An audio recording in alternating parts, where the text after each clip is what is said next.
GO number 3ని పునరుద్ధరిస్తానని Chandrababu ఎన్నికల ప్రచారంలో హామీ ఇచ్చి మోసం చేశారని విమర్శించారు వైఎస్ఆర్సీపీ నేతలు. మెగా డిఎస్సీలో గిరిజనులకు కూటమి ప్రభుత్వం ద్రోహం చేస్తోందన్నారు. ఎన్నికల సమయంలో ఇచ్చిన హామీని బాబు నెరవేర్చలేదని మండిపడ్డారు.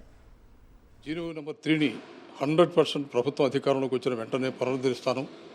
ఒకవేళ సాధ్యం కాకపోతే ప్రత్యామ్నాయ జీవో తీసుకొచ్చినా సరే 100% ఉద్యోగాలన్నీ కూడా ఏజెన్సీ ప్రాంతాల్లో గిరిజనులకే కల్పించి ఏర్పాటు చేస్తారని స్పష్టమైనటువంటి మాట ఇచ్చారు. అధికారంలోకి వచ్చిన తర్వాత దాన్ని ఊసే ఎత్తటం లేదు. నిన్న మొన్నటిదాకా మెగా డిఎస్సీ ఏర్పాటు చేసి స్థానికంగా ఉన్నటువంటి గిరిజనుల ద్వారా గిరిజన ప్రాంతంలో ఉన్నటువంటి ఉద్యోగాలన్నీ కూడా భర్తీ చేస్తామని మాట ఇచ్చినటువంటి కూటమి ప్రభుత్వం, ముఖ్యంగా ముఖ్యమంత్రి చంద్రబాబు నాయుడు గారు ఇవాళ దాన్ని ఊసే ఎత్తకుండా మెగా డిఎస్సీ ప్రకటించారు. దీని మీద రాష్ట్రంలో ఉన్నటువంటి గిరిజన పక్షాలు, గిరిజన సంఘాలు అన్నీ కూడా తీవ్రంగా ధ్వజమెత్తుతున్నాయి. మాట మార్చిన చంద్రబాబుకి సరైనటువంటి గుణపాఠం చెప్తాం.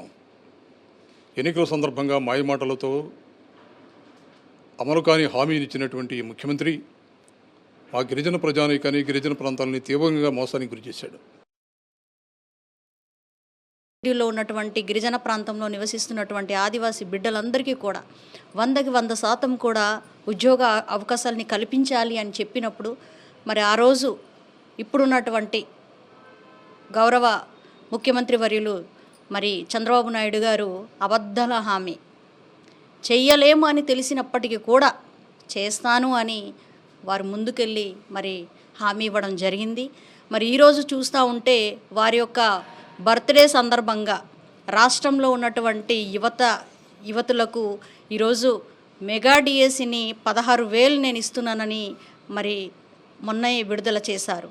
మరి దాంట్లో ఆదివాసీ బిడ్డలకి మీరిచ్చినటువంటి హామీ మరి ఎంతవరకు సాధ్యం అది అవుతుంది, ఎంతవరకు హామీని నెరవేర్చారని కూడా మేము ఈరోజు అడుగుతూ ఉన్నాము.